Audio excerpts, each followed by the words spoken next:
Everyone, welcome to विश्वास classes. इस video में मैं बहुत इंपॉर्टेंट सीरीज लेकर आया हूं जिसमें हम मिनिस्ट्री ऑफ फाइनेंस की सारी मेजर स्कीम्स के बारे में पढ़ेंगे। ये आपके आरबीआई, एसबीआई, आईबीपीएस, नाबार्ड, इनके मेंस एग्जाम के लिए, इंटरव्यू के लिए बहुत ज़्यादा इंपॉर्टेंट टॉपिक होने वाला है। कौन कौन सी स्कीम्स हम इसके अंदर देखेंगे, देखते हैं। हम इसमें सबसे पहले प्रधानमंत्री मुद्रा योजना की बात करेंगे, फिर जीवन ज्योति बीमा योजना, सुरक्षा बीमा योजना, जनधन योजना, स्टैंड अप इंडिया स्कीम, अटल पेंशन योजना, गोल्ड मोनेटाइजेशन स्कीम और सोवरेन बॉन्ड स्कीम। इन 8 स्कीम्स को हम इस वीडियो के थ्रू पढ़ने की कोशिश करते हैं।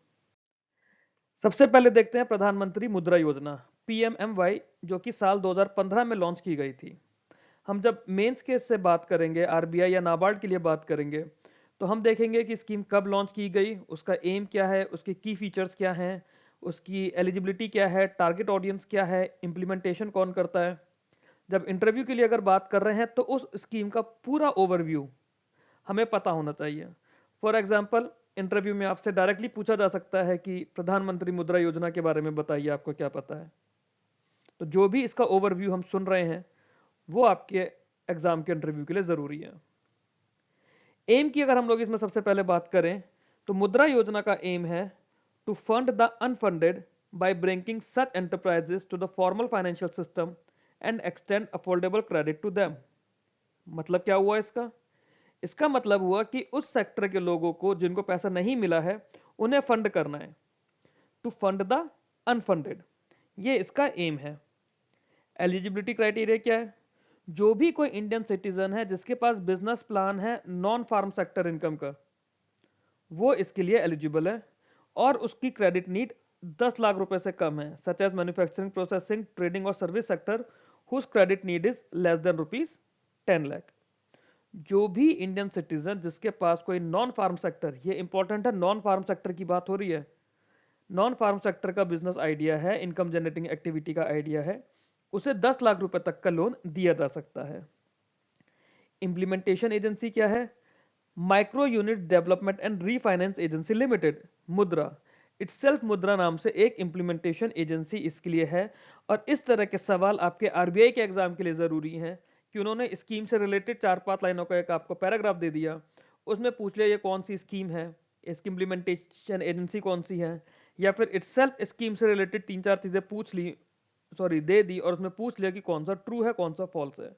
जब इसके डिटेल वीडियो में हम आरबीआई की सीरीज लेकर आएंगे वहां पे इस पे आने वाले सवालों को हम देखेंगे। अभी के लिए प्राइमरी फोकस हमारा इंटरव्यू का है और स्कीम को समझने का है। तो इंप्लीमेंटिंग एजेंसी इसकी मुद्रा है। मुद्रा क्या है?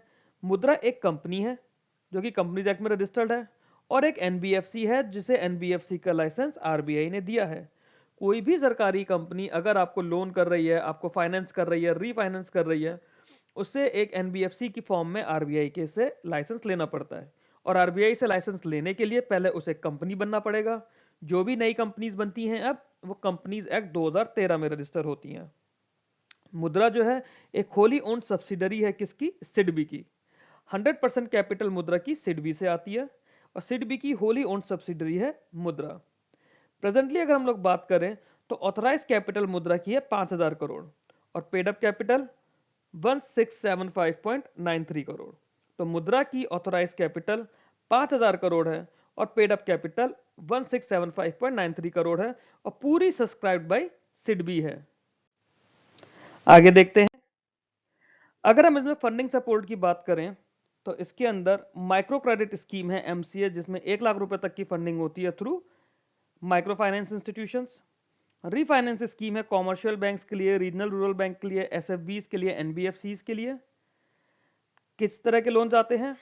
3 टाइप ऑफ लोन दिए जाते हैं मुद्रा में। कितने तरह के? 3 टाइप के। ये ओरिजिनली है। शिशु लोन थे जो 50,000 रुपए तक के थे, किशोर लोन थे जो 50,000 से 5 लाख तक के थे, और तरुण लोन थे जो 5 लाख से ऊपर थे। फिर इसके बाद इन 3 टाइप के लोन को बदल के 4 टाइप का लोन कर दिया गया, 4 टाइप्स। जो चौथी टाइप आई बाद में, चौथी टाइप आई तरुण प्लस। तरुण प्लस थे उन लोगों के लिए जो 10 लाख से 20 लाख तक के क्रेडिट के लिए। ये बढ़ा के हमने 20 लाख कर दिया और लोन का नाम कर दिया तरुण प्लस। ये उन एंटरप्रेन्योर्स के लिए था जिन्होंने ऑलरेडी मुद्रा से लोन लिया था तरुण कैटेगरी में और वो सक्सेसफुली रीपे कर दिया। तो पहले 10 लाख रुपए तक का लोन लेकर आपने अपने बिजनेस को स्टैब्लिश कर लिया, आपने अपना बिजनेस रन कर लिया, लोन पे कर दिया। अब आप उसको आगे एक्सटेंड कर रहे हो, कंपनी को और बढ़ा रहे हो, अपने प्लांट को और बढ़ा रहे हो, कॉस्टिंग बढ़ गई है हर चीज की। तो तरुण के बाद हम लोग इसमें तरुण प्लस लोन लेकर आए हैं। अगर आप में से किसी का भी नाम तरुण हो और इंटरव्यूअर आपसे पूछे कि आपके नाम से रिलेटेड कोई फेमस चीज बताओ, तो आप लोग उसे बोलेंगे कि सर, मुद्रा स्कीम में तरुण नाम का और तरुण प्लस नाम का लोन आता है। और तरुण नाम के कुछ बच्चों को मैं पर्सनली जानता हूं जिन्होंने ये आंसर दिया है अपने आईबीपीएस और आरआरबीपीओ के इंटरव्यूज में। तो ये था हमारा 3 टाइप ऑफ लोन जो मुद्रा योजना में आते हैं, शिशु, किशोर, तरुण। फिर हम लोग एक चौथे टाइप का लोन लेकर आए, तरुण प्लस, जो अभी साल 2024 में आया है। क्यों आया है? जिन तरुण वाले कस्टमर्स ने या जिन तरुण लोन वाले कस्टमर्स ने अपना पैसा पूरा वापस कर दिया है, उन्हें आगे अपनी कंपनी बढ़ाने के लिए या अपना प्लांट बढ़ाने के लिए तरुण प्लस लोन दिया जाएगा, जो कि 10 से 20 लाख तक की लिमिट का होगा। मुद्रा लोन की खास बात यह होती है कि इसमें कोई कोलेट्रल नहीं होता है, कोई प्रोसेसिंग चार्जेस नहीं होते हैं, और जो रीपेमेंट ऑफ लोन है वो 5 साल तक आपको बढ़ा दिया है। 5 साल तक आपको लोन वापस करना है। अब ये पैसा आता कैसे है? इसके लिए एक फंड जनरेट करा गया है, credit guarantee fund for micro units, CGFMU। Credit guarantee fund for micro units है, it is created to mitigate the issue of collateral and to provide comfort to the lending institutions. अगर कोई bank किसी को पैसा दे रहा है उसके business के लिए, कल को बैंक को भी तो ये डर लगेगा कि ये मेरा पैसा वापस नहीं आया तो क्या, पैसा आएगा नहीं आएगा ये भी तो देखना पड़ेगा।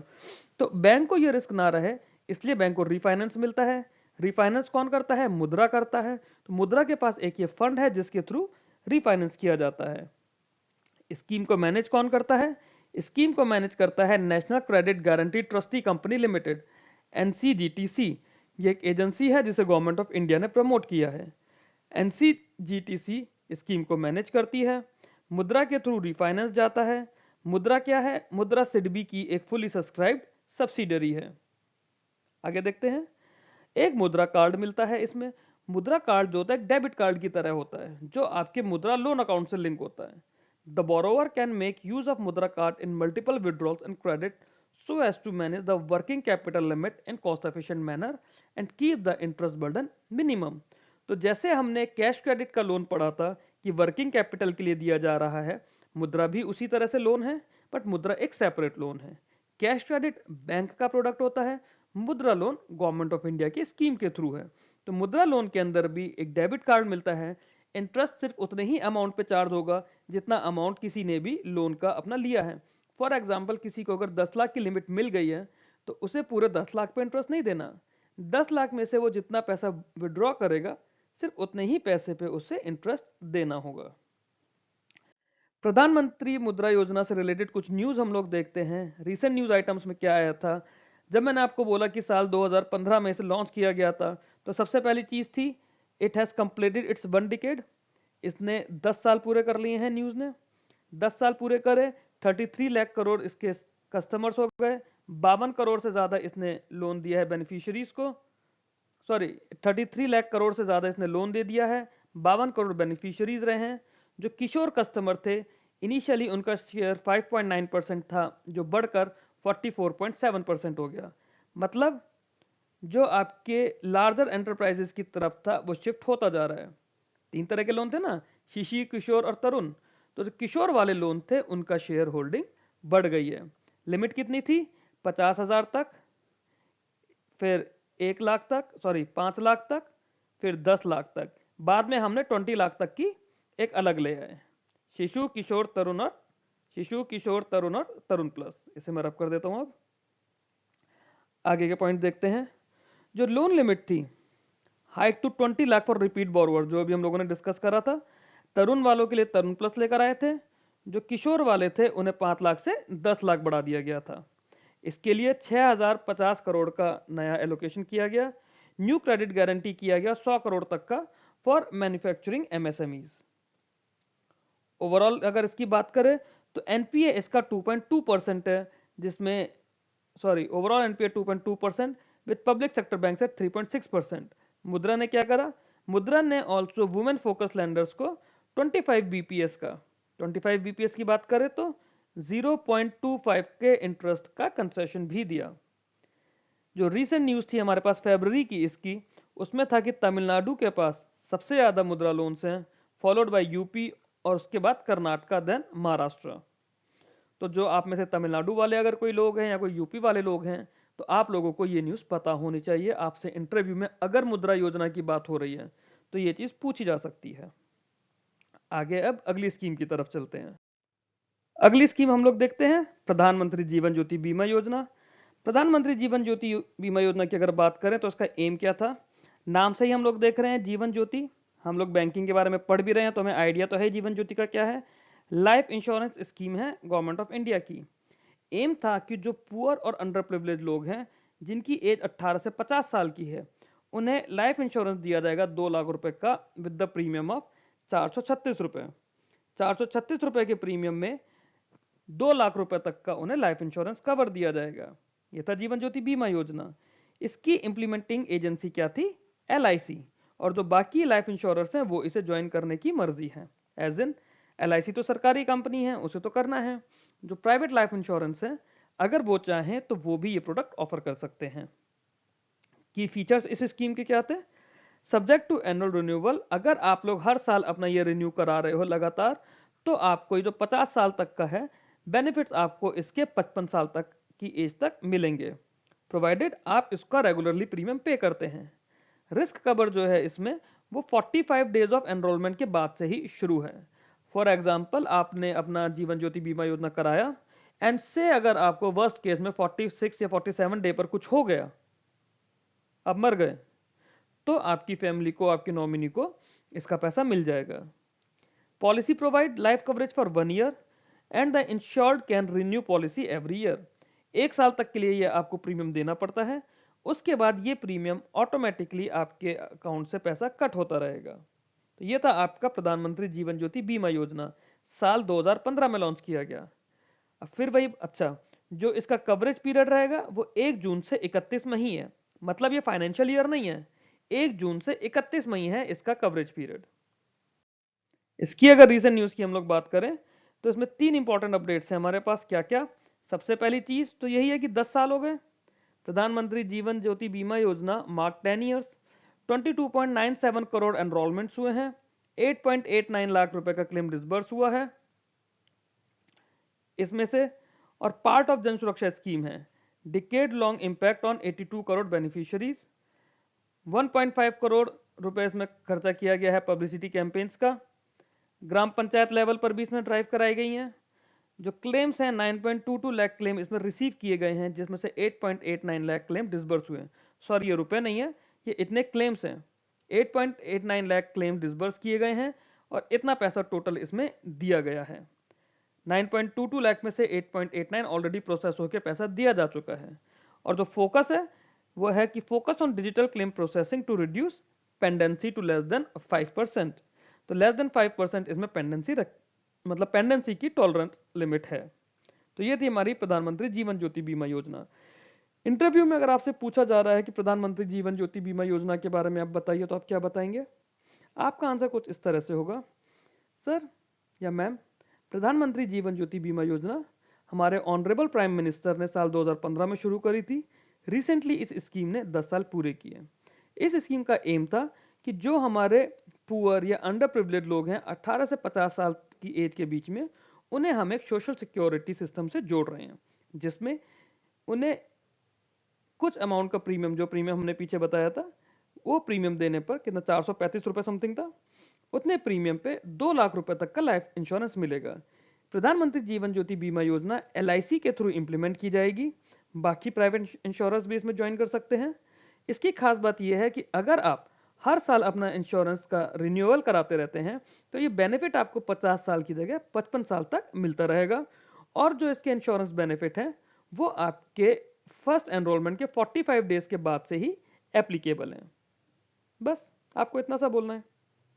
और अगर वो इसके बाद पूछ सकते हैं कि कितने साल के लिए वैलिड होता है 430 435 रुपए वाला प्रीमियम, उसका टाइम पीरियड क्या होता है, तो वो 1 साल के लिए वैलिड होता है, जिसका टाइम पीरियड 1 जून से 31 मई तक चलता है। रीसेंट न्यूज़ हमारे रिटन एग्जाम्स के लिए करंट अफेयर्स की फॉर्म में ज़रूरी होता है। रीसेंट न्यूज इस तरह की एग्जाम्स में नहीं पूछा जाता। ये जरूर पूछ सकते हैं इंटरव्यू में कि रिसेंटली गवर्नमेंट ऑफ इंडिया ने कुछ स्कीम्स पहले लॉन्च करी थी जिनके 10 साल पूरे हुए हैं, क्योंकि ये मोदी गवर्नमेंट की फ्लैगशिप स्कीम्स हैं। उसमें से किसी एक या दो स्कीम के बारे में बताइए। उनमें से एक हमने अभी पढ़ी मुद्रा योजना, दूसरी हमने ये पढ़ी सुरक्षा बीमा योजना, सॉरी जीवन ज्योति बीमा योजना। अब तीसरी स्कीम की तरफ हम चलते हैं। प्रधानमंत्री सुरक्षा बीमा योजना हमारी अगली स्कीम आती है, जो कि साल 2015 में ही पीएम मोदी जी ने लॉन्च की थी। इसकी अगर एम की हम लोग बात करें तो इसका एम है कि जो 18 से 70 साल के लोग हैं, पुअर और अंडर प्रिविलेज की ही बात हो रही है इनिशियली, मतलब प्राइमरीली 18 से 70 साल के लोग हैं जिनका बैंक अकाउंट है, वो 20 रुपए का प्रीमियम देके के 2 लाख रुपए तक का रिस्क कवर ले सकते हैं। ये रिस्क कवर एक्सीडेंटल केस या फुल डिसेबिलिटी के केस में है, और अगर पार्शियल डिसेबिलिटी होती है उसमें ये रिस्क कवर 1 लाख रुपए तक का है। और इसका इम्प्लीमेंटेशन किन के थ्रू है? Public sector general insurance companies के थ्रू, जैसे यूनाइटेड इंडिया है, न्यू इंडिया है, नेशनल इंश्योरेंस है, एनआईसीएल, या फिर ओरिएंटल इंश्योरेंस है। ओरिएंटल इंश्योरेंस का रिक्रूटमेंट भी आया हुआ है, आप लोग अप्लाई कर सकते हैं। ओके, अब ये हमें काफी कुछ जीवन ज्योति बीमा योजना की तरह लग रही है। फर्क क्या है? एक तो ये एज लिमिट का फर्क आ गया, उसके अंदर 50 साल है। प्रीमियम का फर्क आ गया, उसका 430 या 435 समथिंग है। ये 2 लाख रुपए उसमें डेथ के केस में है। किसमें? प्रधानमंत्री जीवन ज्योति बीमा योजना में। और यहां पर बात है एक्सीडेंटल डेथ और फुल डिसेबिलिटी। और पार्शियल डिसेबिलिटी के केस में ये आपको 1 लाख दे रहा है। तो ये जो है एक जनरल इंश्योरेंस स्कीम है। प्रधानमंत्री सुरक्षा बीमा योजना एक तरह से एक्सीडेंटल कवर है, और जीवन ज्योति बीमा योजना जो है आपकी, वो आपका लाइफ इंश्योरेंस कवर है। तो ये इन दोनों के बीच में फर्क है।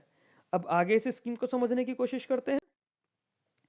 की फीचर्स देखते हैं। जो पार्टिसिपेटिंग बैंक्स होंगे इसमें, वो मास्टर पॉलिसी होल्डर होंगे। मास्टर पॉलिसी होल्डर कौन होगा? Participating banks. गवर्नमेंट ने क्या किया? गवर्नमेंट ने बोला कि जो अलग अलग सोशल सिक्योरिटी स्कीम्स हैं, आम आदमी बीमा योजना, प्रधानमंत्री जीवन ज्योति बीमा योजना, प्रधानमंत्री सुरक्षा बीमा योजना, ये सारी लाइफ और डिसेबिलिटी कवरेज देंगी अनऑर्गेनाइज्ड वर्कर्स को डिपेंडिंग ऑन देयर एलिजिबिलिटी। तो इन स्कीम्स को कन्वर्ज कर दिया गया। जो आम आदमी बीमा योजना की स्कीम्स थी, उन्हें प्रधानमंत्री जीवन ज्योति बीमा योजना और प्रधानमंत्री सुरक्षा बीमा योजना में कन्वर्ज कर दिया, अलग अलग कर दिया। मिनिस्ट्री ऑफ लेबर एम्प्लॉयमेंट क्या था? वो इंप्लीमेंटिंग कर रही है कन्वर्ज पीएमजेजीवाई को और पीएमएसबीवाई को सिंस 2017। तो जो आपकी कन्वर्ज हुई है पीएमजेजेबीवाई और पीएमएसबीवाई, 2017 से इंप्लीमेंटेशन इसका ministry of labour and employment देख रही है। और स्कीम्स को इंप्लीमेंटेशन का काम लाइफ इंश्योरेंस कॉर्पोरेशन ही कर रही है। ये किसके लिए? एमओएलई किसके लिए यहाँ पे काम कर रही है? अनऑर्गेनाइज्ड वर्कर्स के लिए। ये कन्वर्जेंस हुआ है अनऑर्गेनाइज्ड वर्कर्स के लिए, और उनके लिए एमओएलई देख रहा है। एमओएलई से मतलब ministry of labour and employment. Annual premium की बात करें तो सेंट्रल गवर्नमेंट और स्टेट गवर्नमेंट इसका 50-50% के बेसिस मतलब आधा आधा शेयर करते हैं, और न्यू एनरोलमेंट जो भी होगा वो कन्वर्ज स्कीम के अंदर ही होएगा। रिसेंट अगर हम लोग इसकी न्यूज की बात करते हैं तो पीएमएसबीवाई ने रिसेंटली 10 साल पूरे करे, 50 करोड़ क्यूमुलेटिव एनरोलमेंट्स हुए हैं, एक्सटेंसिव रूरल रीच है, challenges in timely claims noted, कुछ में 30 दिन से ज्यादा हुए, but low rejection rate. Low rejection rate एक बहुत सक्सेसफुल मैट्रिक रहा कि रेयरली ही किसी के क्लेम्स को रिजेक्ट किया गया, अदरवाइज सबको उनका राइटफुल अमाउंट ऑफ मनी मिल गया। 1.5 करोड़ रुपए इसकी पब्लिसिटी पे खर्च हुए हैं, ग्राम पंचायत में भी हुआ है ये, और बूस्ट एनरोलमेंट हुए हैं। ये पीएमजेजेबीवाई के साथ में ही हुआ है, क्योंकि दोनों ही स्कीम एक साथ पैरेलली लॉन्च की गई थी और पैरेलली ही इनकी बात होती है। ओवर 35 करोड़ एक्टिव पॉलिसीज अगर हम पीएमजेजेबीवाई के साथ मिला लें। गवर्नमेंट सोर्सेज रिपोर्ट करते हैं कि सीमलेस डिजिटल क्लेम प्रोसेसिंग है। जैसे राजस्थान की फैमिली का डुअल 4 लाख पे आउट हुआ था इस स्कीम के अंदर। इसे जन सुरक्षा पोर्टल पर लिंक कर दिया गया है एंड टू डिजिटल एनरोलमेंट और क्लेम्स के लिए। तो ये इसकी रिसेंट न्यूज थी। अगर अब आपसे पूछा जाता है प्रधानमंत्री सुरक्षा बीमा योजना के बारे में आप बताइए इंटरव्यू में, आप क्या बताएंगे? आप बोलेंगे सर, प्रधानमंत्री सुरक्षा बीमा योजना साल 2015 में लॉन्च की गई थी, जिसका एम था कि जो हमारे पुअर और अंडर प्रिविलेज लोग हैं या पुअर और अंडर प्रिविलेज सोसाइटी के लोग हैं 18 से 70 साल के बीच के, जिनके पास एक प्रॉपर बैंक अकाउंट है, फिर चाहे वो जनधन खाता ही क्यों ना हो, जिसके बारे में हम आगे पढ़ेंगे, वो 20 रुपए के रिस्क प्रीमियम को देकर 2 लाख रुपए तक का इंश्योरेंस करा सकते हैं। ये एक जनरल इंश्योरेंस की फॉर्म में उनका एक्सीडेंटल कवर होगा, जिसमें एक्सीडेंटल केस या फुल डिसेबिलिटी के केस में उन्हें 2 लाख रुपए तक का इंश्योरेंस क्लेम मिलेगा, और अगर पार्शियल डिसेबिलिटी है उस केस में 1 लाख रुपए तक का क्लेम मिलेगा। ये scheme public sector general insurance companies के थ्रू इंप्लीमेंट की जा रही है। इसमें प्राइवेट सेक्टर इंश्योरेंस कंपनीज भी पार्टिसिपेट कर सकती हैं। अगर हम इसमें बात करें तो ये स्कीम जब किसी बैंक के थ्रू होगी, क्यों?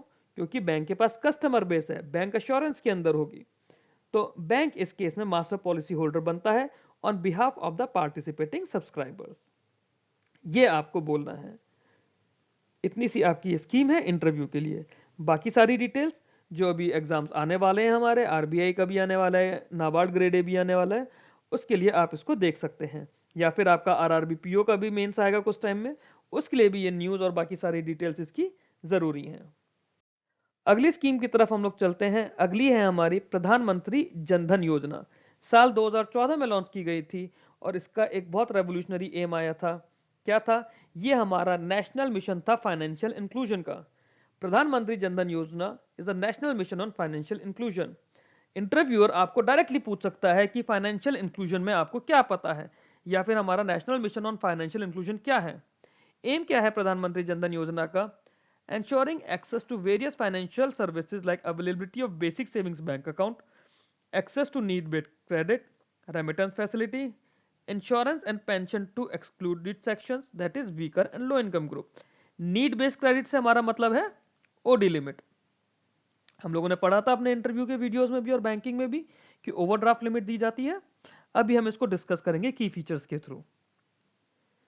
बेनिफिट्स की अगर बात करें तो प्रधानमंत्री जनधन योजना में एक बेसिक बैंक अकाउंट आपको मिलता है, बेसिक सेविंग्स बैंक अकाउंट। कौन सा? बीएसबीडीए अकाउंट आपको मिलता है। जब बीएसबीडीए का लेक्चर हम लोगों ने करा था, हमने बात करी थी कि जनधन योजना के अकाउंट बीएसबीडीए के ऊपर ही बेस्ड हैं। तो एक बीएसबीडीए अकाउंट आपको मिलता है या फिर बेसिक सेविंग्स बैंक अकाउंट आपको मिलता है अनबैंक्ड पर्सन के लिए। कोई रिक्वायरमेंट नहीं है, कोई भी मिनिमम बैलेंस की रिक्वायरमेंट नहीं होती है इसमें, जीरो बैलेंस अकाउंट होते हैं और इंटरेस्ट रेगुलरली अर्न किया ही जाता है सेविंग्स की तरह जनधन योजना वाले अकाउंट्स में। रुपए डेबिट कार्ड दिया जाता है इसके अंदर, जैसे बीएसबीडीए में मिलता है। साथ में एक्सीडेंटल इंश्योरेंस कवर मिलता है इसमें 1 लाख का, जो कि बाद में एनहेंस कर दिया गया था 2 लाख तक। 2 लाख तक एक्सीडेंटल इंश्योरेंस कवर मिलता है, जिसे 2018 में 2018-28 अगस्त 2018 को नोटिफिकेशन आया था कि ये लिमिट 1 लाख से बढ़ा के 2 लाख कर दी है। किसको? Is available with RuPay card issued to the PMJDY holders. तो जो इंश्योरेंस है ये रुपे कार्ड की तरफ से आता है। एक ओवरड्राफ्ट फैसिलिटी है। ओवरड्राफ्ट फैसिलिटीज 10,000 तक की है एलिजिबल अकाउंट होल्डर्स को। एज लिमिट इसमें 18 से 60 साल थी पहले, जिसे बढ़ा के 18 से 65 साल कर दिया। तो ये भी एक इसकी इंपॉर्टेंट स्कीम है कि सॉरी इसका इंपॉर्टेंट फैक्ट है कि 10,000 रुपए तक की ओवरड्राफ्ट लिमिट मिल रही है। अब हम में से काफी सारे लोग भगवान की दया से इतने फॉर्चुनेट हैं कि हमें 10,000 रुपए की ओडी लिमिट समझ नहीं आती, बट बहुत सारे गरीब किसान या बाकी पुअर लोग, नॉट ओनली किसान, जो बाकी लेबर क्लास होती है, अनबैंक सेक्टर है, उन्हें ये 10,000 रुपए अगर जरूरत के टाइम पे मिलते हैं तो उनको बहुत ज्यादा इनका बेनिफिट होता है। उनके लिए अमाउंट एक बहुत बड़ा अमाउंट हो जाता है। पीएमजेडीवाई अकाउंट जो होते हैं ये एलिजिबल थे, जो हमारा डायरेक्ट बेनिफिशियरी ट्रांसफर होता है डीबीटी सब्सिडी वाला, जीवन ज्योति बीमा योजना, सुरक्षा बीमा योजना, अटल पेंशन योजना, इसके बारे में हम पढ़ेंगे अभी, और मुद्रा स्कीम। इनके लिए ये स्कीम मतलब ये अकाउंट इन स्कीम्स के पैसे के लिए, इन स्कीम्स के एक्सेस के लिए एलिजिबल थे। अब अगर इंटरव्यू में आपसे पूछ लिया जाता है कि प्रधानमंत्री जनधन योजना के बारे में बताइए, आप क्या बोलेंगे? आप अपना अकाउंट कुछ इस तरह से देंगे कि सर जनधन योजना ये हमारा नेशनल मिशन है फाइनेंशियल इंक्लूजन का। इसके अंदर लोगों को 1 बेसिक सेविंग्स बैंक अकाउंट दिया गया था अनबैंक्ड पर्सन के लिए। इसमें कोई मिनिमम बैलेंस की रिक्वायरमेंट नहीं होती है, ये जीरो बैलेंस अकाउंट होता है। रेगुलर अकाउंट्स की तरह इसमें डिपॉजिट इंटरेस्ट मिलता है। अकाउंट होल्डर्स को रुपए कार्ड दिए जाते हैं और उस रुपए कार्ड से अकाउंट होल्डर्स को एक्सीडेंटल इंश्योरेंस कवर मिलता है 2 लाख रुपए तक का। इसके अलावा इसमें अकाउंट होल्डर्स को 10,000 रुपए तक की ओवरड्राफ्ट फैसिलिटी भी मिलती है। एज लिमिट इस अकाउंट के लिए 18 से 60 साल थी पहले, जिसे बढ़ा के 18 से 65 साल कर दी है। इस अकाउंट में डीबीटी की एलिजिबिलिटी, जीवन ज्योति बीमा योजना की एलिजिबिलिटी, सुरक्षा बीमा योजना की एलिजिबिलिटी एप्लीकेबल है। अब आप जब इस तरह के नाम ले देंगे, जीवन ज्योति बीमा योजना का भी आपने नाम ले दिया, सुरक्षा बीमा योजना का भी नाम ले दिया, तो इंटरव्यूअर का अगला सवाल आपके पास डायरेक्ट यही आएगा कि जीवन ज्योति बीमा योजना और सुरक्षा बीमा योजना में क्या फर्क है।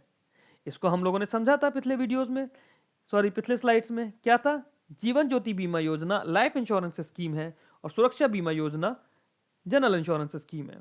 जीवन ज्योति बीमा योजना की एज लिमिट 50 साल तक की है, जो कि 55 साल तक कंटिन्यू हो सकती है, और सुरक्षा बीमा की एज लिमिट 70 साल है ऑलरेडी। और हम जब जनधन योजना की बात करते हैं तो इसकी एज लिमिट 18 से 60 साल थी, जिसे बढ़ा के 65 साल कर दिया है। तो ये थी हमारी जनधन योजना। अब इसकी कुछ लेटेस्ट अपडेट्स देख लेते हैं। सबसे पहली चीज तो यही है कि इसने 11 साल पूरे करे हैं, 56.16 करोड़ अकाउंट खुल गए हैं, और इसके आधे से ज्यादा अकाउंट विमेन लेड हैं। सैचुरेशन कैंपेन इसमें की गई थी जुलाई से सितंबर 2025 में। सैचुरेशन कैंपेन में क्या था? जो इनएक्टिव अकाउंट्स हैं ग्राम पंचायत पे, उनका री-केवाईसी करा के उन अकाउंट्स को रिवाइव किया गया, क्योंकि ये आरबीआई का एक रूल है कि अकाउंट अगर 2 साल तक ऑपरेट नहीं होता तो उसे डोरमेंट या इनऑपरेटिव बोला जाएगा। हम लोगों ने ये चीज पढ़ी थी बेसिक बैंक, अपनी बैंक एंड बैंकिंग वाले वीडियो में। और उसके बाद वो पैसा हमने क्या बोला था, डीईए फंड में ट्रांसफर हो जाएगा। तो गवर्नमेंट ने क्या करा कि जितने भी इनएक्टिव अकाउंट्स हैं सारे अकाउंट्स को रिवाइव करो, उनका री-केवाईसी कराओ। री-केवाईसी कराना जरूरी होता है सो दैट इन्हें म्यूल अकाउंट्स की तरह यूज ना किया जा सके। ये अकाउंट म्यूल अकाउंट ना बने, इसको हम डिटेल में बाद में पढ़ेंगे म्यूल अकाउंट्स क्या होते हैं। अभी के लिए इन अकाउंट्स को रिवाइव किया गया, री-केवाईसी कराया गया ग्राम पंचायत में। पहले ये सब कुछ रब कर देते हैं, फिर आगे के पॉइंट को डिस्कस करते हैं। ओके, तो आगे क्या है इसमें? 23% अकाउंट जो हैं इसके वो इनऑपरेटिव थे जुलाई में। गवर्नमेंट ने नेशन वाइड री-केवाईसी ड्राइव एक्टिवेट की गई। ओके, फिर टोटल इसमें जो डिपॉजिट्स थे 2.75 लाख करोड़ हैं। ये अपडेट है 22 अक्टूबर 2025 की, आपके एग्जाम्स के लिए जरूरी है कि total deposits 2.75 lakh crore cross कर गया है। अब पिछला इसकी जो अपडेट आई थी वो 2.71 लाख करोड़ आई थी। It reflects DBT efficiency and rural saving growth. World bank ने, ये बहुत ज्यादा इंपॉर्टेंट है, वर्ल्ड बैंक ने स्कीम को रिकॉग्नाइज करा है। Scheme credited for poverty reduction. Poverty reduction as इन लोगों का धीरे धीरे करके इसमें पैसा जुड़ा है। Scheme credited for poverty reduction 16.2% to 2.3% 2011 से 23 में जो हुआ है। स्कीम भले ही 2014 में लॉन्च की गई हो, बट ये जो डेटा था जिसमें वर्ल्ड बैंक ने ये बात बोली है उसमें 2011 से 2023 तक के डेटा को एनालाइज किया गया, और 2014 से ही ये स्कीम हमारे पास है। और इसमें जैम ट्रिनिटी है, जैम ट्रिनिटी से हमारा ट्रांसपेरेंट वेलफेयर डिलीवरी होती है। ओके, एक पॉइंट क्या था और 2025 के बजट में 500 करोड़ रुपए दिए गए हैं जनधन योजना के एक्सपेंशन के लिए। स्कीम को और एक्सपेंड करना है, ये अकाउंट सर्विसेज को और एक्सपेंड करना है। तो ये थी हमारी जनधन योजना से रिलेटेड रीसेंट न्यूज। अगली स्कीम की तरफ अब हम लोग चलते हैं। अगली स्कीम है हमारी स्टैंड अप इंडिया स्कीम, जिसे साल 2016 में लॉन्च किया गया था। स्टैंड अप इंडिया स्कीम एक बहुत इंपॉर्टेंट स्कीम है। क्या है? To facilitate bank loans between ₹10 lakh to 1 crore to at least one SC or ST borrower and at least one women borrower per bank branch for setting up a greenfield enterprise। ये term याद रखिएगा, greenfield enterprise, इसको अभी discuss करेंगे। This enterprise may be in manufacturing services और the trading sector. In case of non-individual enterprise, at least 50% of the shareholding and controlling stake should be held either by an SC, ST or women entrepreneur। अभी पहले पढ़ते हैं, फिर मैं ये सारे point आपको एक्सप्लेन करता हूं। एलिजिबिलिटी इसकी क्या है? एलिजिबिलिटी है कि जो SC, ST बोरोवर हो या फिर वुमेन बोरोवर हो, एंटरप्रेन्योर हो 18 साल से एज ऊपर की एज का, ग्रीनफील्ड प्रोजेक्ट को ही दिया जाएगा। और बोरोवर जो है किसी भी फॉर्म में डिफॉल्ट, एग्जिस्टिंग डिफॉल्ट नहीं होना चाहिए। Existing default as in NPA नहीं होना चाहिए। अगर आप एनपीए होते हो, ये बैंकों को कैसे पता चलता है? बैंकिंग अवेयरनेस का क्रेडिट इंफॉर्मेशन कंपनीज का एक वीडियो आएगा 3 या 4 दिन में, उसके अंदर हम इस चीज को डिस्कस करेंगे कि एक बैंक को कैसे पता चलता है कि आप दूसरे बैंक में एनपीए हैं। The borrower shall be required to bring in minimum of 10% of the project cost as his own contribution. अब समझते हैं हमने यहाँ पे क्या लिखा। हमने ये बात करी है कि जो भी एससी या फिर एसटी बोरोवर्स हैं या फिर विमेन बोरोवर्स हैं, उन्हें 10 लाख से 1 करोड़ रुपए तक का लोन हर बैंक की हर ब्रांच को, पर बैंक ब्रांच, अगर आपकी सिटी में स्टेट बैंक ऑफ इंडिया की 15 ब्रांचेज हैं तो उन्हें 15 ये वाले लोन्स और 15 विमेन बोरोवर्स के लोन्स, हर ब्रांच को एक लोन एससी एसटी बोरोवर का और एक लोन विमेन बोरोवर का करना है। किसके लिए? अपना बिजनेस शुरू करने के लिए। बिजनेस में भी इन मैन्युफैक्चरिंग, सर्विसेज और ट्रेडिंग सेक्टर, पहली चीज। दूसरा मैंने इसमें बोला था ग्रीनफील्ड एंटरप्राइज याद रखने के लिए। ग्रीनफील्ड एंटरप्राइज होता है जो कोई फर्स्ट टाइम का बिजनेस होता है। ऐसा नहीं है कि आपके ऑलरेडी 2 बिजनेस चल रहे हैं और आपने तीसरा शुरू कर दिया, नहीं। आप जो भी अपना पहला बिजनेस शुरू करेंगे उस केस में आप ये लोन ले सकते हैं। एक और चीज थी नॉन इंडिविजुअल एंटरप्राइज वाली।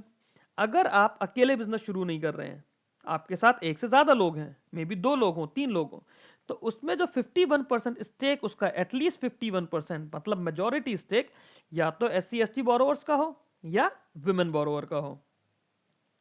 ठीक है। अब इसकी कंडीशंस, पहली कंडीशन तो ये है कि या तो एससी एसटी हो या वुमेन हो और वो 18 साल से ज्यादा की एज की हो।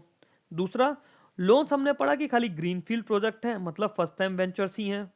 तीसरा, borrower should not be in default, मतलब ऐसा ना हो कि आपने कहीं और से लोन लिया हुआ है और आपने वो लोन डिफॉल्ट कर दे या फिर आप एनपीए हो। चौथा, कि प्रोजेक्ट की 10% कॉस्ट आपको खुद लेकर आनी पड़ेगी। फॉर एग्जाम्पल, आपको लगता है कि आपके प्लांट में 9 करोड़ का खर्च, सॉरी 9 करोड़ तो अमाउंट ही नहीं है, 90 लाख का खर्चा है। अगर 90 लाख का खर्चा है तो 9 लाख आपको लेकर आना होगा और आपको शो करना होगा, आपको बताना होगा कि 9 लाख रुपए का सोर्स ऑफ इनकम क्या है आपका।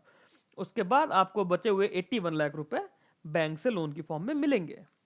तो ये था हमारा स्टैंड अप इंडिया स्कीम के बारे में। अब इसके कुछ की फीचर्स जानते हैं हम लोग, क्या क्या है। की फीचर्स इसके क्या है? पहला, government does not allocate funds for loan under stand up India scheme. Government इसके अंदर कोई फंड नहीं देती है। Scheme would be operated by all the branches of scheduled commercial banks in India. तो पहली चीज, शेड्यूल्ड कॉमर्शियल बैंक्स के लिए इसमें बात हो रही है, कोऑपरेटिव बैंक या फिर ऐसे आरआरबीज की बात इसमें नहीं की गई है। Amount of 500 crore was however release by government in 2016-17, 2017-18 and 100 crore in 2020-21 towards the corporate credit guarantee fund for stand up India. तो एक फंड बनाया गया, credit guarantee fund for stand up India, CGFSI, जिसमें सरकार ने 2016-17 में 500 करोड़ रुपए दिए, 2017-18 में 500 करोड़ रुपए दिए और 2020-21 में 100 करोड़ रुपए दिए। अब ये स्कीम 2025 तक के लिए एक्सटेंड कर दी गई। आगे का अभी हमें पता चलेगा जब बजट आएगा। अगर इसकी हम बात करें तो composite loan of 85% of the project cost inclusive term loan and working capital. Stipulation क्या था? Loan being expected to cover 85% of the project cost would not apply if the borrower contribution along with the conversion support exceeds 15% of the project cost. Okay, अगर borrower का contribution 15% से ज्यादा हो रहा है तो 85% का नहीं रहेगा। ये 85% की अपडेट बाद में आई थी, इनिशियली 90% था जो हमने पीछे पढ़ा था।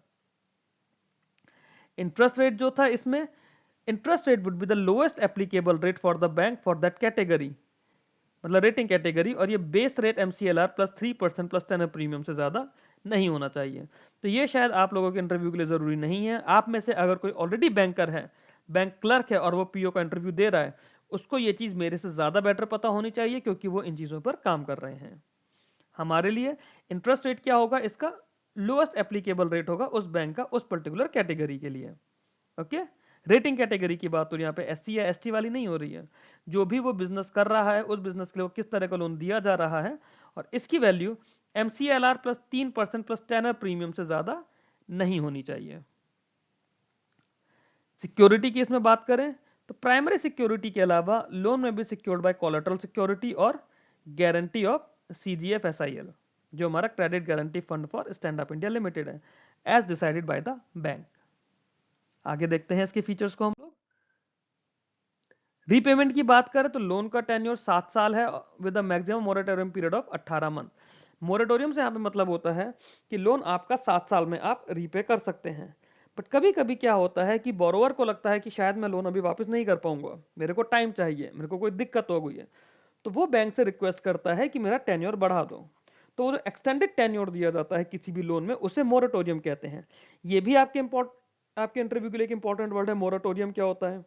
मोरेटोरियम होता है कि जब आपका टेन्योर ज्यादा हो जाता है लोन का, एज इन आपने बैंक से रिक्वेस्ट करी है कि मुझे 6 महीने का टाइम और चाहिए अपना पूरा लोन रिपे करने के लिए, और बैंक को लगता है कि ठीक है हम आपको टाइम और दे सकते हैं, उस टाइम को मोरेटोरियम कहते हैं। बट इसमें आपका इंटरेस्ट और बढ़ जाता है, ओवरऑल जो आपका इंटरेस्ट पेमेंट है बैंक के लिए वो बढ़ जाएगा। ओके, आगे working capital. For drawing of working capital up to 10 lakh the same may be sanction by way of overdraft, RuPay debit card to be issued for convenience of the borrower, working capital limit above 10 lakh to be sanction by way of cash credit limit. तो 10 लाख तक की अगर आपको working credit है तो वो आपको overdraft की फॉर्म में मिल जाएगा, और अगर 10 लाख से ज्यादा है तो वो कैश क्रेडिट की लिमिट की फॉर्म में जाएगा। दोनों के बीच में फर्क हमने पढ़ा था, कैश क्रेडिट आपको स्टॉक के अगेंस्ट मिलता है, ओवरड्राफ्ट तो आप अपना घर भी गिरवी रख के ले सकते हो बैंक से, बट कैश क्रेडिट के लिए आपके पास स्टॉक होना जरूरी है। जो जो भी हमने पढ़ा था उस वीडियो में कि सीसी आपकी वर्किंग कैपिटल होती है और ओडी आप किसी भी फॉर्म में यूज कर सकते हो। फिर एक इसमें आता है margin money. The margin money requirement for loan under has been reduced from up to 25% to 15%। Activities allied to agriculture have been included in the scheme. तो एक ये बहुत इंपॉर्टेंट चीज आ गया कि एग्रीकल्चर एक्टिविटीज को भी हमने इसमें इंक्लूड कर दिया। मार्जिन मनी वाला कॉन्सेप्ट आरबीआई ग्रेड बी और नाबार्ड ग्रेड ए वाले लोगों के लिए बहुत ज्यादा इंपॉर्टेंट है कि स्टैंड अप इंडिया स्कीम में मार्जिन मनी कितना है। मार्जिन मनी होता है इसमें 15%, पहले 25% तक था। ये क्या होता है मार्जिन मनी? मार्जिन मनी होता है अगर आप लोगों ने मान लीजिए कोई एक बिजनेस शुरू करा, ठीक है, बिजनेस की कॉस्ट है 10 लाख रुपए, जैसे बिजनेस की कॉस्ट हम लोग 20 लाख रुपए मान लेते हैं, ठीक है। 20 लाख रुपए में से आपको 10% अपना करना ही करना है। 10% जो आपने करा, आपने कर दिया 2 लाख रुपए, बचा कितना? 18 लाख। अब इस 18 लाख में से 15% जो आपका, सॉरी 20 लाख में से 15% जो था, 15% सरकार देगी। कब? जब आप ये किसी और स्कीम के साथ कन्वर्जेंस कर रहे हो। मार्जिन मनी के केस में क्या होता है, ग्रेड बी वाले लोग समझ लीजिए इस चीज को, नाबार्ड वाले लोग भी समझ लीजिए। इंटरव्यू में शायद इतना ज्यादा इंपॉर्टेंट नहीं है क्योंकि थोड़ा ज्यादा टेक्निकल है। मार्जिन मनी में क्या होता है, जब आपने ये स्कीम ली रखी है, ठीक है, स्कीम के थ्रू आप कोई लोन ले रहे हो, तो कुछ तो आपने बोरोवर ने अपना कंट्रीब्यूशन लगा दिया, एक चीज ये हो गई। दूसरा, अब बचा हुआ पूरा पैसा बैंक देगा? नहीं, बचे हुए पैसे में कुछ कंट्रीब्यूशन सरकार की तरफ से होगा। कैसे? जब आप किसी दूसरी स्कीम के साथ इसे कन्वर्ज करते हो, जैसे प्रधानमंत्री एम्प्लॉयमेंट जनरेशन स्कीम के साथ, या ऐसे ही कोई बिजनेस के लिए कोई और मान लीजिए गवर्नमेंट की स्कीम है, अलग अलग स्कीम्स आती हैं। तो आप जब इस तरह से कोई, या फिर कोई मान लीजिए स्टेट सब्सिडी आपको मिल रही है, उस तरह से पहले ये मार्जिन मनी की वैल्यू 25% थी, अब इसे कम करके 15% कर दिया है। तो 15% वैल्यू सरकार के थ्रू आई, 10% वैल्यू आपने अपनी दी, तो बैंक को सिर्फ और सिर्फ 75% ही देना पड़ गया। आया समझ में? 20 लाख रुपए के एग्जांपल से हमने समझा कि 2 लाख आपने दिया, 3 लाख रुपए 15% 20 लाख का, 3 लाख रुपए सरकार ने दिया किसी भी और स्कीम के थ्रू, और बैंक आपको 15 लाख लोन देगा। इससे क्या होगा? बैंक का एक तो ट्रस्ट बढ़ेगा, बैंक को ये पता है ना कि बोरोवर को अब मैंने 18 लाख रुपए ना देके 15 लाख रुपए दिए। क्यों? क्योंकि 3 लाख रुपए तो मेरे सरकार से आ ही रहे हैं। तो जो बैंक के ऊपर कॉस्टिंग पड़ी 3 लाख, आपको तो पूरा मिला 3 लाख, आपको तो 18 लाख लोन चाहिए था ना। 18 लाख लोन में से 3 लाख सरकार के थ्रू आया किसी और स्कीम के थ्रू, और 15 लाख बैंक ने खुद से दिया। बैंक रिकवर कितना करेगा? रिकवर बैंक पूरा 18 लाख करेगा। ओके, आगे देखते हैं इससे रिलेटेड हमारे पास रीसेंट न्यूज क्या है। रीसेंट न्यूज की हम लोग बात करें तो 7 साल हो गए हैं स्कीम को। जो लोन सैंक्शन किए गए थे 2019 में थे हमारे पास 16,085 करोड़ लोन, और वो अब बढ़ के 61,020.41 करोड़ हो गए हैं। बेनिफिटिंग 2.5 लाख प्लस एंटरप्रेन्योर्स, जिसमें से 80% वुमेन है।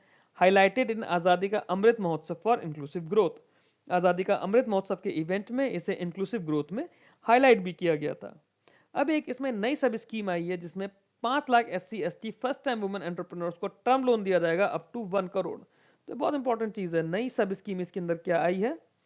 5 lakh SC ST first time women entrepreneurs, मतलब SC ST भी हैं, साथ में वुमेन भी हैं, ऑप्शनल नहीं है।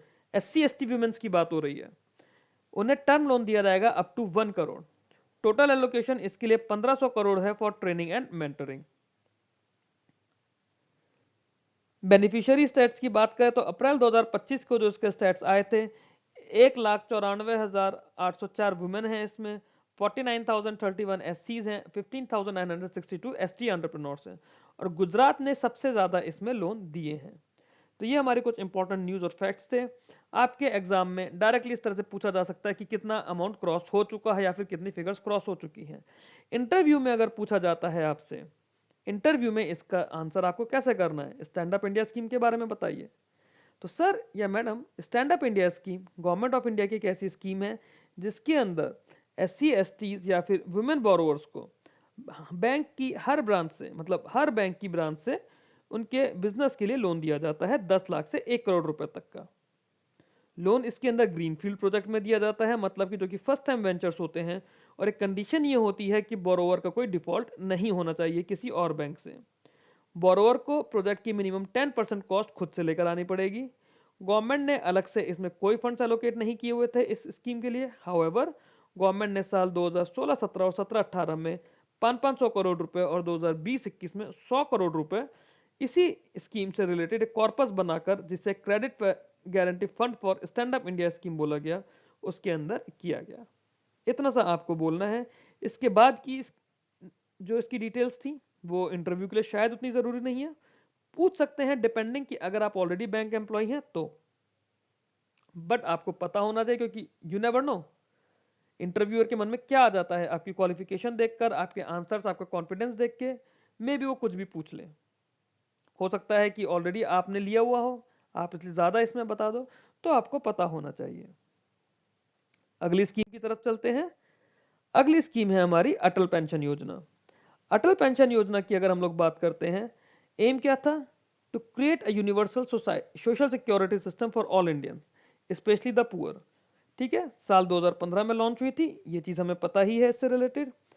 एलिजिबिलिटी क्राइटेरिया की अगर हम लोग बात करते हैं, तो बैंक अकाउंट होल्डर्स 18 से 40 साल की एज के, अगर आपने अटल पेंशन योजना ली होती उस समय, तो आपको एक मिनिमम प्रीमियम पर रिटायरमेंट के बाद 5,000 रुपए की पेंशन मिलती। बट ये उनके लिए था जो कहीं और, कोई और उनको सोशल सिक्योरिटी स्कीम नहीं है। ये आगे पढ़ेंगे कब से क्या हुआ इसमें। इंप्लीमेंटेशन एजेंसी जो है, इसकी इंप्लीमेंटेशन इसका देखती है PFRDA, pension fund regulatory and development authority of India. Subscriber इसके अंदर मंथली, क्वार्टरली या हाफ ईयरली बेसिस पे कंट्रीब्यूट कर सकते हैं। सेंट्रल गवर्नमेंट ने भी बोला कि जब स्कीम लॉन्च हुई थी, तब 1 जून से 2015 और 31 मार्च 2016 के बीच में जिन लोगों ने एनरोल किया होगा, उनके टोटल कंट्रीब्यूशन का 50% या फिर 1,000 रुपीज पर एनम सरकार देती फॉर 5 साल। बट किन के लिए? जो किसी और स्टैट्यूटरी सोशल सिक्योरिटी स्कीम में कवर नहीं है, और those who are not income tax payers. For example, आप अगर मान लेते हैं आप बैंक में लग गए, तो आप लोग एनपीएस के अंदर कवर्ड होंगे, नेशनल पेंशन स्कीम के अंदर, सॉरी न्यू पेंशन स्कीम के अंदर एनपीएस के अंदर कवर हो जाएंगे, मतलब आप एक सोशल सिक्योरिटी स्कीम में ऑलरेडी कवर्ड हो, तो अटल पेंशन योजना का बेनिफिट आपको नहीं मिलेगा, और ये वाला बेनिफिट तो उस समय बिल्कुल भी नहीं मिलता। आगे देखते हैं।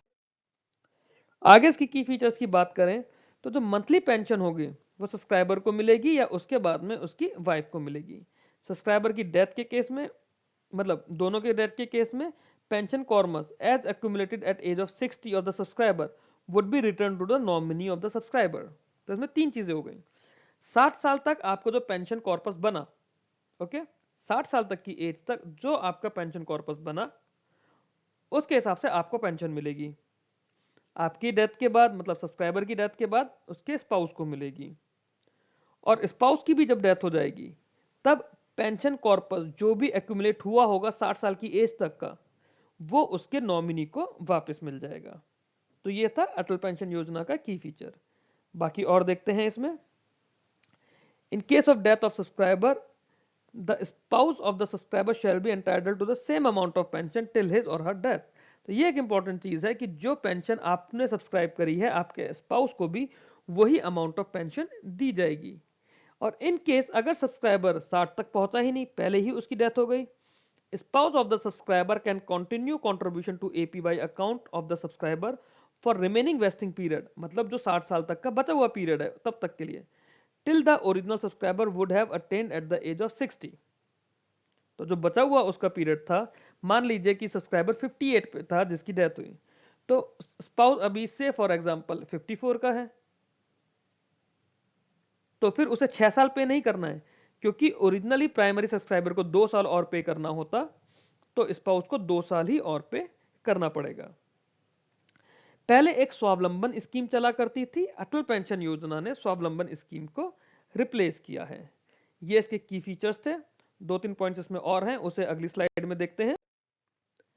एनरोलमेंट एजेंसीज, जो भी पॉइंट ऑफ प्रेजेंस और एग्रीगेटर्स थे अंडर स्वावलंबन स्कीम, वही इसके लिए एनरोलमेंट एजेंसीज है, और ये नेशनल पेंशन सिस्टम के आर्किटेक्चर के थ्रू काम करती है। जो फिक्स पेंशन होगी इसमें सब्सक्राइबर्स के लिए, वो 1000 से 5000 रुपए पर मंथ रहेगी उनके 60 साल की एज अटेन करने के बाद में। 1 अक्टूबर से 2022 से यह बात बोली गई है कि जो इनकम टैक्स पेयर्स हैं, they are not allowed to join APY. कब? 1 अक्टूबर 2022 के बाद से। उससे पहले क्या कंडीशन थी? 2022 से पहले कंडीशन थी कि जब स्कीम लॉन्च की गई जून 2015 से मार्च 2016 तक उन्हें गवर्नमेंट का 50% शेयर नहीं मिलेगा जो सरकार 5 साल तक देती। अब 2022 के बाद बोल दिया गया है कि income tax pairs APY join नहीं कर सकते हैं। इससे रिलेटेड रीजन न्यूज अगर हम लोग देखें, APY mark 10 years with 7.65 crore subscribers, 45,974 crore corpus. Government highlighted its role in old age security for unorganized worker with 32 awareness campaigns conducted in 2025। ये डायरेक्ट क्वेश्चन है आपके रिटन एग्जाम्स के लिए, mains exam के लिए, कि कितनी अवेयरनेस कैंपेन्स की गई हैं एपीवाई में। 32 अवेयरनेस कैंपेन्स की गई हैं। एग्जाम में डायरेक्टली सवाल इन्हीं न्यूज को इटसेल्फ आ सकता है कि रिसेंटली गवर्नमेंट ऑफ इंडिया की एक स्कीम ने 10 साल क्रॉस करे हैं, जिसके अंदर 32 अवेयरनेस कैंपेन्स कराई गई हैं, 7.65 करोड़ सब्सक्राइबर्स हैं, इतना कॉर्पस है। Its focus on non tax payer age 18 से 40 and projected 10 crore subscriber by 2026। इसके बारे में आप बताइए क्यों? क्योंकि ये न्यूज है, ये पीआईबी की अपडेट है। पीआईबी की अपडेट पे आरबीआई ग्रेड भी पूछता है आपसे, नाबार्ड ग्रेड ए पूछता है। यही इन दोनों लाइनों को एपीवाई का नाम हटा के खाली लिख दिया जाएगा द स्कीम मार्क्ड ऐसे करके, और इससे आपसे पूछा जाएगा कि आप बताइए कौन सी स्कीम थी। इस स्कीम के 2-3 फीचर्स आपसे पूछ लेगा। तो ये आप लोगों को पता है, इस तरह के सवाल आएंगे। हम लोग अगली स्कीम, अच्छा पहले अगर इंटरव्यूअर आपसे पूछता है कि अटल पेंशन योजना के बारे में आप बताइए, आपको कैसे आंसर करना है?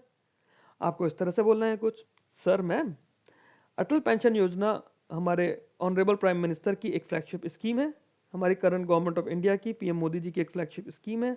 इसके अंदर एक सोशल सिक्योरिटी स्कीम दी गई, एक सोशल सिक्योरिटी सिस्टम बनाया गया इंडियंस के लिए, स्पेशली जो गरीब लोग थे, जो अंडर प्रिविलेज लोग थे, और जो वर्कर्स अनऑर्गेनाइज सेक्टर में काम कर रहे थे। इसमें उन्हें रिटायरमेंट या फिर 60 ईयर्स की एज के बाद फिक्स पेंशन देने की बात की गई, जिसमें 1000 से 5000 रुपए तक की उन्हें फिक्स पेंशन दी जाएगी। इसमें 18 से 40 साल तक की एज के लोग खुद को रजिस्टर कर सकते हैं, एनरोल कर सकते हैं। पीएफआरडीए इसकी इंप्लीमेंटिंग एजेंसी है। बस इतना सा हमें बोलना है। इसके अलावा भी हम इसमें 2-3 चीजें बोल सकते हैं, या फिर वो हमसे खुद पूछ लेंगे कि व्हाट इन केस अगर सब्सक्राइबर मर जाए। आगे की बात हम बोल सकते हैं कि इसके कुछ फीचर्स में जैसे खास फीचर्स हैं कि अगर सब्सक्राइबर की डेथ हो जाती है तो सब्सक्राइबर के बाद उसके स्पाउस को सेम अमाउंट ऑफ पेंशन मिलेगी जिसके लिए सब्सक्राइबर एलिजिबल था, और अगर उसके बाद में स्पाउस की भी डेथ हो जाती है तो जो भी उनका नॉमिनी था उस नॉमिनी को सब्सक्राइबर की 60 ईयर्स की एज तक का अटेंड कॉर्पस रिटर्न कर दिया जाएगा। बस इतना सा है हमारे इंटरव्यू के लिए। आगे चलते हैं अगली स्कीम के लिए। अगली स्कीम है हमारी गोल्ड मोनेटाइजेशन स्कीम। सरकार इस स्कीम को भी 2015 में लेकर आई थी। एम क्या था? एम था to mobilise gold held by households and institutions of the country and facilitate its use for productive purpose and in the long run to reduce country's reliance on import of gold. ये इसका M था। M की बात की गई, पहले scheme को हम पढ़ते हैं फिर एक्सप्लेन करते हैं। बैकग्राउंड की बात करें तो गोल्ड मोनेटाइजेशन स्कीम ने प्रीवियस गोल्ड डिपॉजिट स्कीम और गोल्ड मेटल लोन स्कीम को रिवैम्प कर दिया और एक साथ मिला के जीएमएस यानी गोल्ड मोबिलाइजेशन स्कीम बनाई। बैंक ने बोला कस्टमर्स को to deposit their idle gold holdings for a fixed period in return for interest in the range of 2.25 से 2.50%. Scheme could also be availed by charitable institutions, the central government, the state government, or any other entity owned by the central government or the state government, apart from individual and joint depositors. तो इसमें क्या हुआ, हम लोगों के पास gold कई बार होता है, एक तो ज्वेलरी होती है, फिर हम पहनते भी हैं, फिर हमारे पास आइडल गोल्ड होता है। बहुत से लोग होते हैं जो गोल्ड के बिस्किट्स, मतलब जो बहुत अमीर लोग होते हैं, गोल्ड के बिस्किट्स, कुछ नॉर्मल लोग भी होते हैं जो गोल्ड के कॉइन्स रखते हैं। तो ये हम लोग रख लेते हैं अपने पास। तो इसके अंदर क्या बोला गया, हम गवर्नमेंट ने क्या बोला कि बैंकों के थ्रू कि आप अपने कस्टमर से उनकी आइडल गोल्ड ले लीजिए। गोल्ड आपके पास आ गया फॉर द टाइम बिंग, वो उसमें अलग अलग पीरियड है, हम आगे की स्लाइड्स में देखेंगे। फॉर द टाइम बिंग आपने गोल्ड ले लिया, से फॉर एग्जांपल 5 साल के लिए ले लिया। अब उस अमाउंट का जो भी कुछ गोल्ड का अमाउंट था उससे में निकाला जाएगा कुछ अमाउंट, उस पे 2.5 से 2.5% का इंटरेस्ट हर साल हम उन्हें देंगे। गोल्ड तो आपको बाद में मिल ही जाएगा आपका वापस, आपके पास खाली पड़ा हुआ है, आपके पास से हट के वो सरकार ने ले लिया, रहेगा एज इट इज उसी फॉर्म में, बट 2.25 से 2.5% का इंटरेस्ट भी आपको मिलेगा। पोजेशन आपके पास नहीं है, आपको सर्टिफिकेट मिलेगा कि बैंक ने लिया है आपसे।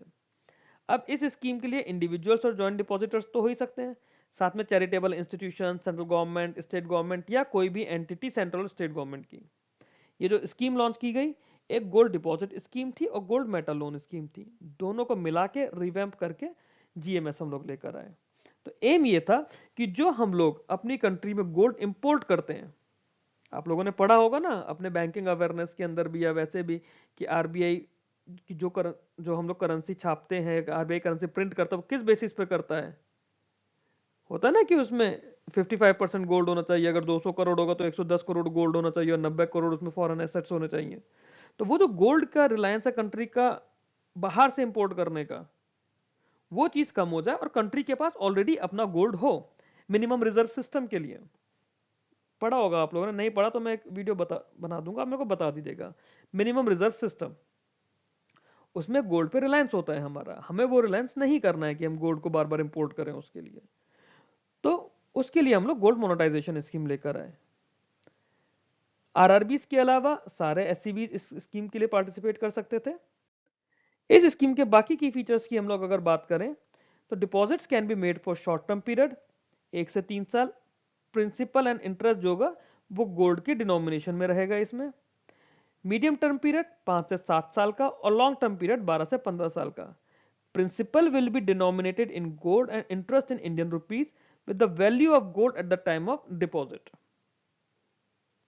शॉर्ट टर्म पीरियड के लिए जो आपका प्रिंसिपल और इंटरेस्ट होगा वो आपके ग्राम्स ऑफ गोल्ड में डिनोमिनेट किया जाएगा, बट मीडियम और लॉन्ग टर्म लोन के लिए 5 से 7 साल या 12 से 15 साल के लिए जो प्रिंसिपल और इंटरेस्ट होगा, प्रिंसिपल आपका गोल्ड में ही डिनोमिनेट किया जाएगा कि आपने कितने ग्राम गोल्ड दिया है, कितना आपको मिलेगा, और इंटरेस्ट जो होगा वो इंडियन रुपी में होगा। इंडियन रुपी में किस हिसाब से, जिस टाइम पे आपने गोल्ड दिया उस टाइम पे आपकी गोल्ड की क्या वैल्यू थी उस पर डिपेंड करेगा। ओके, आगे देखते हैं इसमें क्या होगा। Issue of medium term gold deposit and long term gold deposit certificates, ये सर्टिफिकेट्स आपको मिलेंगे by banks will be move to a secure digital platform to be developed by, मतलब जब ये स्कीम की गई थी उस समय स्टेट बैंक ऑफ इंडिया को डेवलप करना था, अब ये डेवलप हो गया होगा। ये मैंने एक्चुअली वेबसाइट से लिया था मिनिस्ट्री ऑफ फाइनेंस की, तो वहां पे ऐसे ही लिखा हुआ था टू बी डेवलप्ड करके। Thereafter, a regulated securities depository will be designated by SBI to hold the certificate in digital demat format. तो आपको एक डीमैट सर्टिफिकेट इसके अंदर मिल जाएगा कि आपका गोल्ड वहां पे डिपॉजिटेड है इनके पास में, और ये आपका इसमें इंटरेस्ट है या फिर ये आपका प्रिंसिपल है। तो एक तरह से आपने इसमें लोन दे दिया है, आप यहाँ पे लेंडर बन गए हो कि आपका गोल्ड उनके पास है, वो आपको गोल्ड तो वापस करेंगे ही करेंगे, साथ में उस पर इंटरेस्ट भी देंगे आपको। जो भी डिपॉजिट होंगे under this scheme shall be made at the collection and purity testing centre certified by bureau of India standards. मतलब आप जब गोल्ड दे रहे हो तो वो गोल्ड कितना असली है, कितना नकली है, कितने कैरेट का है, कितने ग्राम का है, कितनी उसकी वर्थ है, सब कुछ बीआईएस के द्वारा सीपीटीसी जो बनाए गए हैं वहां पर होगा।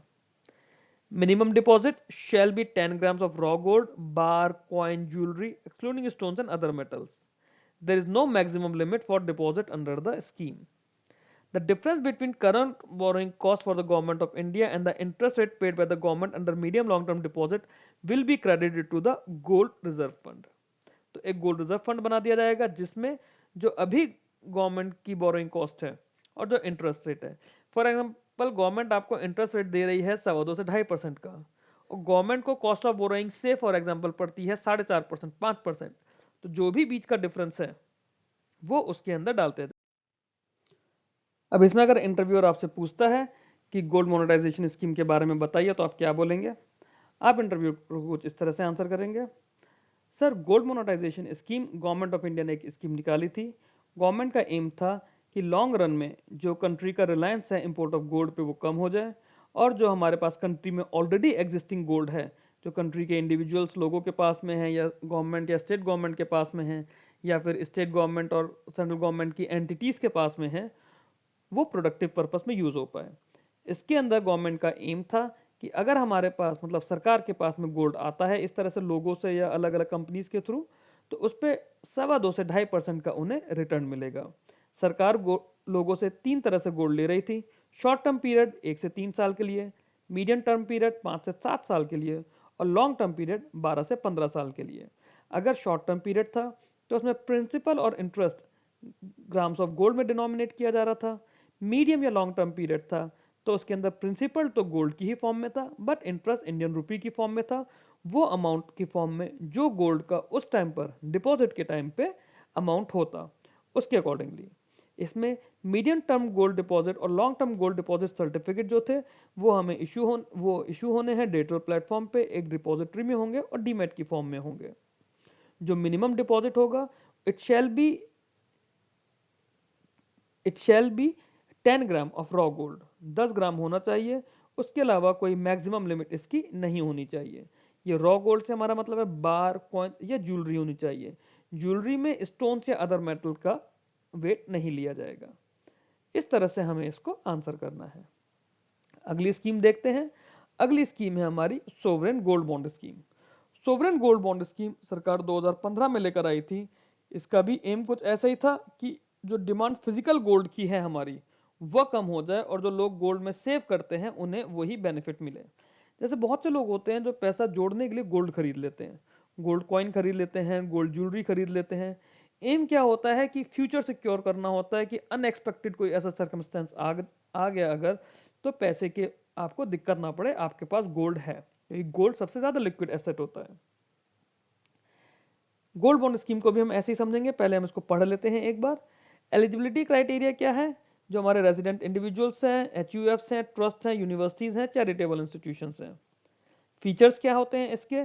ये multiple of grams of gold में होता है। एक यूनिट आपने अगर गोल्ड बॉन्ड खरीदा है मतलब 1 ग्राम गोल्ड हो गया वो। इन्वेस्टमेंट जो होगा इसका पर फिस्कल ईयर आप एक बार में 4 किलो कर सकते हैं, और अगर आप कोई ट्रस्ट है या हाँ अगर आप कोई ट्रस्ट है तो आप एक साल में 20 किलो कर सकते हैं। मतलब 4 किलो का मतलब है 4000 यूनिट। तो वो तो खैर बहुत बड़ा अमाउंट है, एक नॉर्मल फैमिली नहीं कर पाती है, बट बहुत अमीर अमीर लोगों ने किया है। तो सरकार ने बोला कि लोगों को गोल्ड में सेव करने का शौक है, गोल्ड में सेव करने के लिए लोग गोल्ड खरीदते हैं। जब गोल्ड खरीदते हैं तो हमें गोल्ड इंपोर्ट ज्यादा करना पड़ता है, तो उसमें जब गोल्ड इंपोर्ट कर रहे हैं तो गवर्नमेंट की इंपोर्ट कॉस्ट जा रही है। तो गवर्नमेंट ने बोला कि एक काम करते हैं, हम लोगों को एक सर्टिफिकेट इशू करते हैं। सर्टिफिकेट कैसा? अगर अगर मान लीजिए गोल्ड की कॉस्ट 10,000 रुपए पर ग्राम है, और आप तो गवर्नमेंट ने गोल्ड बॉन्ड निकाले, गवर्नमेंट ने बोला कि अगर आपको 10 ग्राम गोल्ड लेना है मार्केट से, आप 1 लाख रुपए खर्च करेंगे, तो आप एक काम करिए, आप मार्केट से 1 लाख रुपए खर्च उसमें मत करिए, आप 10 यूनिट गोल्ड बॉन्ड खरीद लीजिए। आपने 10 यूनिट गोल्ड बॉन्ड खरीद लिया। मार्केट में क्या होता है कि आपने अगर 5 साल बाद या 8 साल बाद वो गोल्ड बेचना है तो उस समय कुछ मार्केट प्राइस होगा। सरकार ने बोला यही फीचर हम गोल्ड बॉन्ड में देंगे। हम पहले से कोई इंटरेस्ट नहीं बता रहे हैं, जब गोल्ड बॉन्ड रिडीम करना होगा उस समय जो मार्केट में इंटरेस्ट होगा, सॉरी जो मार्केट में गोल्ड का रेट होगा उस रेट पर गोल्ड बॉन्ड रिडीम किए जाएंगे। तो इससे क्या हुआ? आपको बेनिफिट तो गोल्ड खरीदने वाला मिल गया, बट फिजिकल गोल्ड आपने ना लेके आपने गोल्ड की फॉर्म में एक सर्टिफिकेट ले लिया, जैसे लोग शेयर्स खरीदते हैं या फिर बाकी बॉन्ड्स में इन्वेस्ट करते हैं। ये इसकी पीछे की मंशा थी। अब लोगों ने बोला भाई मैं चाहे मैं गोल्ड खरीदूं चाहे सर्टिफिकेट खरीदूं, बात तो वही है। तो मैं गोल्ड खरीदूंगा, देखने में अच्छा लगता है। तो सरकार इसमें और फीचर्स लेकर आई जो हम अगली स्लाइड पर देखते हैं। उसमें से एक फीचर है कि इसमें हर साल एडिशनल इंटरेस्ट मिलता है। चलिए देखते हैं इसको। ये यहीं पर है point. Interest rate of 2.5% per annum on the amount of initial investment which will be credited semi annually to the bank account of the investor. तो अब गोल्ड के रेट में, तो गोल्ड खरीदने में तो आपको सिर्फ और सिर्फ गोल्ड मिला, इसके केस में आपको एक्स्ट्रा 2.5% पर एनम का इंटरेस्ट भी मिला। ठीक है, अब इसके बाकी फीचर्स को अगली स्लाइड में हम लोग देखते हैं। गोल्ड बॉन्ड स्कीम के अंदर क्या क्या है। Government will issue bonds with the rate of interest which will be calculated on the value of gold at the time of investment. Government bonds issue करेगी और उस समय जो भी गोल्ड का रेट होगा उसके रेट के हिसाब से होगा। Bond will be available in both paper and demat form. इसको आप कोलेट्रल करके लोन भी ले सकते हैं। Government bonds, sorry, gold bonds पे आप लोन भी ले सकते हैं। मैच्योरिटी पे रिडेम्पशन विल बी इन रुपया amount only which would not be a fix sum but linked to the price of gold. की मैच्योरिटी के टाइम पे जो अच्छा, इसकी मैच्योरिटी होती है 8 साल, 8 ईयर्स की मैच्योरिटी है। तो 8 साल बाद आपने मान लीजिए 1 अप्रैल 2016 को, या हाँ चलिए 31 मार्च 2017 को आपने गोल्ड लिया होता कुछ किसी भी अमाउंट का, तो 31 मार्च 2025 को उसके 8 साल हो गए होते। तो 31 मार्च 2025 को जो भी गोल्ड का रेट होता, एक्चुअली इसमें 3 दिन का रेट लिया जाता है, 3 डेज का मीन रेट लिया जाता है, एवरेज रेट। 31 मार्च, 30 मार्च, 29 मार्च, इस तरह से उस टाइम का जो भी रेट होगा वो रेट आपको मिलेगा। तो आपका वो गोल्ड में इन्वेस्ट करने वाला पॉइंट तो सॉल्व हो गया। साथ में 2.5% इंटरेस्ट भी आपको मिला। एक बेनिफिट और क्या रहा, जीएसटी का। आप जब गोल्ड खरीदते हो तो उस पर आप जीएसटी देते हो। गोल्ड बॉन्ड में आपको जीएसटी नहीं देना पड़ा है, तो वो जीएसटी का भी आपको 5% का बेनिफिट हुआ। तो ये इसके बेनिफिट्स थे। Bond will be sold through commercial banks, stock holding corporation of India limited, designated post offices, recognise stock exchanges जैसे हमारा नेशनल स्टॉक या बॉम्बे स्टॉक एक्सचेंजेस है, either directly or through agents. ये हमारे इसके फीचर्स थे। एक खास बात क्या थी कि टेनर जो था बॉन्ड का वो 8 साल है, with the exit option after 5th year to be exercise on the next interest payment dates. तो ये था आपका सोवरेन गोल्ड बॉन्ड स्कीम। अगर आपको ये इंटरव्यू में पूछा जाएगा कि सोवरेन गोल्ड बॉन्ड स्कीम के बारे में बताइए, तो आप इसमें क्या बोलेंगे। तो आप बोलेंगे sir, sovereign gold bond scheme government of India एक स्कीम लेकर आई थी आरबीआई के साथ मिलकर। इसमें ध्यान रखिएगा कि आरबीआई के थ्रू इशू होता है। Okay, sovereign gold bond scheme government of India RBI के साथ मिलकर एक स्कीम लेकर आई थी, जिसका एम था कि जो कंट्री की डिमांड है फिजिकल गोल्ड की फॉर इन्वेस्टमेंट, वो पेपर फॉर्म में कन्वर्ट कर दिया जाए ताकि गवर्नमेंट को फिजिकल गोल्ड का इंपोर्ट कम करना पड़े। बेनिफिट क्या था, बेनिफिट इसके अंदर ये था कि जो इन्वेस्टर्स हैं उन्हें गोल्ड की ही कॉस्ट पे इन्वेस्टमेंट मिलता, और जब वो उसे रिडीम करते हैं अपने बॉन्ड को, 5 एग्जिट ऑप्शन 5 साल बाद और मैच्योरिटी 8 साल बाद, तो जो फ्यूचर की उस टाइम की गोल्ड की डेट हो, गोल्ड का रेट होगा, उसके बेसिस पे उन्हें रिडेम्पशन अमाउंट मिलेगा। इसके अलावा गवर्नमेंट ने बोला कि साल में 2 बार 2.5% पर एनम के हिसाब से एक्स्ट्रा इंटरेस्ट भी मिलेगा। अकाउंट, जो इन्वेस्टर है उसके अकाउंट में ये इंटरेस्ट क्रेडिट किया जाएगा। जो डिनोमिनेशन होगा गोल्ड बॉन्ड्स का, वो basic unit of 1 gram gold में होगा। For example 5 unit of bonds मतलब 5 gram of gold. Maximum limit कोई इंडिविजुअल की 4 किलो है पर एनम, मतलब एक साल में, या पर फिजिकल ईयर, हाँ पर फिजिकल ईयर बोलना ज्यादा बेटर है, मतलब अप्रैल टू मार्च जो हमारा फाइनेंशियल ईयर होता है। और कोई अगर ट्रस्ट या फिर कोई सिमिलर एंटिटी, कोई यूनिवर्सिटी अगर इन्वेस्ट करती है इसमें, तो उसके लिए लिमिट 20 साल है। बस इतना सा आपको बोलना है। अब इसकी एक चीज ये है, इसकी न्यूज मैंने इसमें कोई नहीं डाली क्योंकि कोई मेजर न्यूज नहीं है इसमें। न्यूज बस यही है कि गवर्नमेंट ने पिछले साल से कोई भी गोल्ड बॉन्ड इशू नहीं किया है। रीजन बीइंग, गोल्ड के कॉस्ट इतनी ड्रास्टिकली बढ़ती जा रही है कि गवर्नमेंट को कॉस्ट ऑफ बोरोइंग बहुत ज्यादा पड़ रही है। गवर्नमेंट के लिए तो वो कॉस्ट ऑफ बोरोइंग है ना, पहले गवर्नमेंट आपको बॉन्ड इशू कर रही है, आपसे पैसा तो मिल जा रहा है गवर्नमेंट को, बट उसके बाद में क्या, 8 साल बाद जब गवर्नमेंट को पैसा देना पड़ा, तो जो 2024 में बॉन्ड लोगों के रिडीम हुए हैं पूरे, या 2025 में हुए हैं, तो वो गवर्नमेंट को कॉस्ट ऑफ बोरोइंग बहुत बहुत ज्यादा पड़ी है। तो गवर्नमेंट ने अभी स्कीम बंद भी नहीं करी है, बट अभी कोई नया इशू इस पर आया भी नहीं है। तो फ्रेंड्स, ये थी हमारी मिनिस्ट्री ऑफ फाइनेंस की सबसे ज्यादा इंपॉर्टेंट स्कीम्स जो आपके सभी रिटन एग्जाम्स के लिए including SBI, RBI, RRB, IBPS के बाकी एग्जाम्स या आपके नाबार्ड के एग्जाम के लिए ज़रूरी हैं। आपके इंटरव्यू के एग्जाम में इनमें से कोई भी स्कीम आपसे डायरेक्टली पूछी जा सकती है, डिपेंडिंग आपकी क्या क्वालिफिकेशन है, आपका इंटरव्यू क्या कहाँ हो रहा है, आपका बैकग्राउंड क्या है।